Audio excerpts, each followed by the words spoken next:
Assalamualaikum warahmatullahi wabarakatuh. Perkenalkan, nama saya Andini Mulyasari. Perkenalkan, nama saya Salsabila Herda. Kami dari kelompok mengidentifikasi koloid dari jelly. Sekian. Sistem koloid adalah campuran antara dua zat yang mempunyai perbedaan fase dengan partikel terdispersinya tersebar merata dalam fase pendispersi. Bahan-bahan pembuatan jelly: 1 air, 2 gula, 3 nutrijel, 4 susu. Langkah-langkah pembuatan jelly: 1.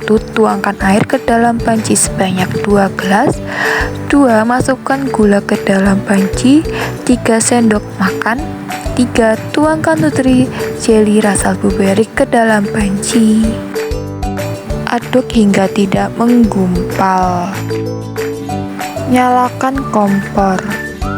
Aduk hingga merata dan mendidih. Tuangkan fruity acid lalu aduk hingga merata.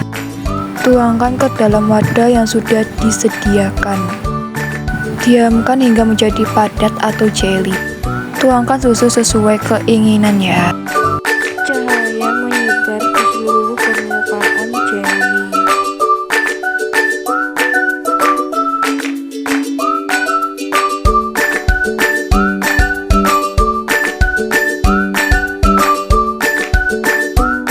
Maka koragenan akan membentuk struktur double helix pilihan ganda dan membentuk polimer, dan apabila penurunan suhu terus dilanjutkan polimer ini akan terikat saling silang secara kuat, dan dengan makin bertambahnya untuk helix akan berbentuk agregat dan membentuk gel yang kuat. Sifat koloid pada jelly: di sini jelly mempunyai sifat koloid liofil dalam arti jelly yang belum jadi atau dalam fase cair kreatosofisme oleh fase padatnya, sehingga mengakibatkan seolah-olah jelly adalah padat. Jenis koloid pada jelly termasuk koloid jenis gel. Gel merupakan jenis koloid yang berbentuk dari campuran zat padat dan zat cair. Gel terbentuk karena fase terdispersi mampu mengadaptasi medium pendispersinya. Kenapa jelly termasuk koloid? Karena dalam proses pembuatan terbentuknya struktur gel yang terjadi karena ketika dipanaskan dalam air, molekul agar-agar dan air bergerak bebas. Kemudian saat didinginkan, molekul-molekul agar-agar merapat satu sama lain, memadat dan membentuk kisi-kisi yang mengurung molekul-molekul air. Mengapa jelly disebut koloid? Jelly disebut koloid karena proses pembuatannya terbentuk struktur gel yang tercipta karena ketika dipanaskan di dalam air, molekul jelly dan air bergerak bebas.